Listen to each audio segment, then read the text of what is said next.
to help the set be friendlier, I guess? I feel like empathy and openness is always the way to meet anyone at work. So I apply the same rules To everybody. Yeah, but I will say, even though we didn't have that many scenes together, and Miss Julie will attest, who is the sort of mama of the whole film,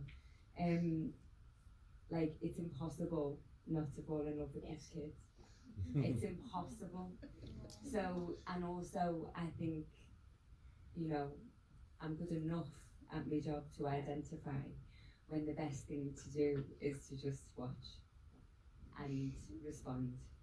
And we had, I mean, the whole thing was wild. We were in the middle of another lockdown. We were in a bubble. We were all living together.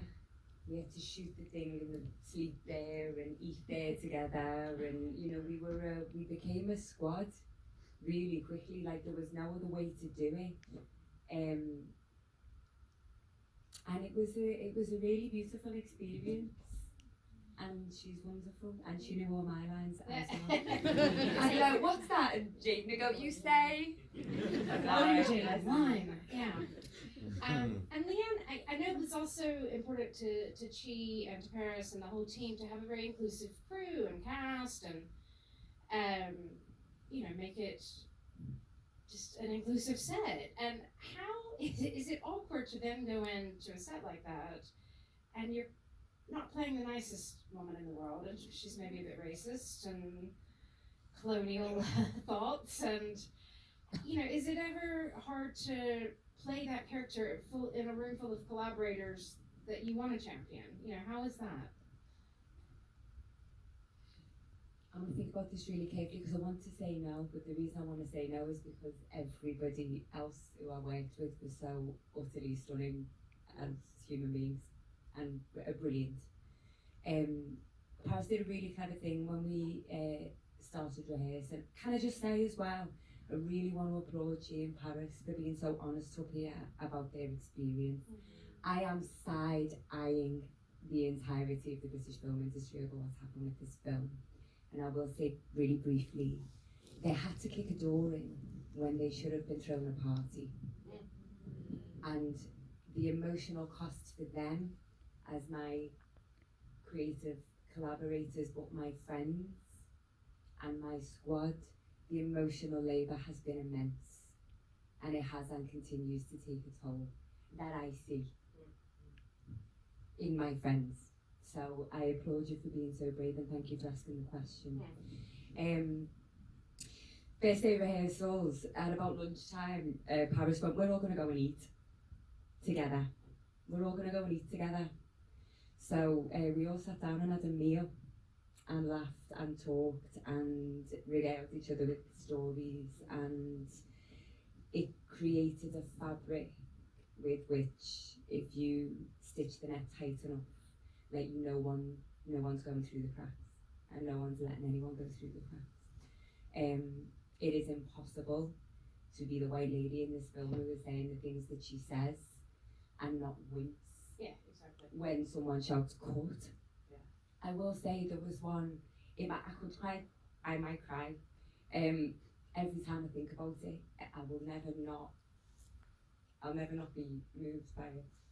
But our beautiful actress who plays Gloria, the day that we had to film the scene where she goes into the sort of glass case, the taxidermy case. It's not a box. Yeah. It's an exhibition case. And her grandson was with her, and she was in her full tribal regalia. And the whole crew, I don't know why we were all there. I think we did like a fire safety thing or something. So we all happened to be in the room. And then she entered the space with Paris on one arm and Will on the other, and walked to the case. And she is possibly one of the most beautiful women I've ever seen in my whole life, but it radiates from her energy and wisdom, and she just has that very regal quality about her. And I felt myself just stepping backwards in the room. I just went to the back of the room because it was my place to witness that, not to be a part of it. And I think that there were moments throughout the process where I was diligent to go and when is it your place to witness and when is it your place to participate? And then I trusted the intuition. And I also trusted, close your ears or I owe you another $5. We had a swear box on set. I also trusted that if I fucked it up, that my friends would tell me and it would be okay. Beautiful expression of that, thank you. Amy, I wanted to ask you about this house. And I know you weren't the location scout, probably, but once they find the house, I thought you did at least 2 jobs on the set, so maybe you were. Once you find a house like that, how much did you have to dress it?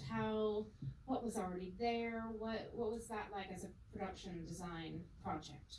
I mean, thankfully we were trying to build a garret house and it kind of was a garret house, so there was a lot of really perfect props that were kind of like Creepy stuff. perfect. And yeah, so a lot of it was there. I knew I wasn't going to be able to kind of move everything around, but I moved pieces around. I don't know how much I'm allowed to say. But the basement cellar scene was that was an empty room. That was like the most thing I could kind of go mad on and kind of really build myself. Otherwise it was, yeah, it kind of was what it was and it kind of fit well colour-wise and everything. I think when we did the first recce I was like, yeah, you can see every scene in the right room and stuff. So helpful. Can I just quickly Please, say, she literally painted a painting in there to fit the house. I mean, she undersells herself a lot, but she did an enormous amount to sell that house. As a garret house. Yeah, can I just say, very, very quickly, this is a Boris Johnson holiday home, which we only found out afterwards. There's a scene there, right? Oh. Where there's a table that I got her to dance on top of. That is a table that they all have their meetings on, which Boris Johnson sits on a bare-skinned table, and I got her to dance on it. Just because it's not a place that you would metaphors ever there. have to. Yes. But Paris, if we're going to spill the tea, I mean, this place, right? This place that we hired, I mean, I've got no good words to say about this place. The people we hired it from, they were horrific. They extorted us. I spent many weeks fantasizing how we were going to kind of reap revenge from like stuffing a dead deer down the chimney or something, or you know. But it was awful, and it was like it is this like kind of it has this kind of glamour, but everything was falling apart. There's that lovely scene where Max Joy is the first time she meets you. Just before then, she's trying to find a place to hide, and the knob falls off the door. That's real. Improvise. Yes. Everything. We didn't have to plan that. We didn't plan that, did we, Amy? It was actually a really good proppage, thank you very much. The house in the shit show.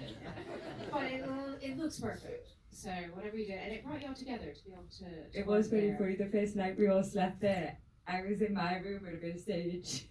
And then I came out and everyone was sage in their room. And then I went downstairs and everyone was sage in the living room. I was like, we've got the right crowd. It's going to be okay.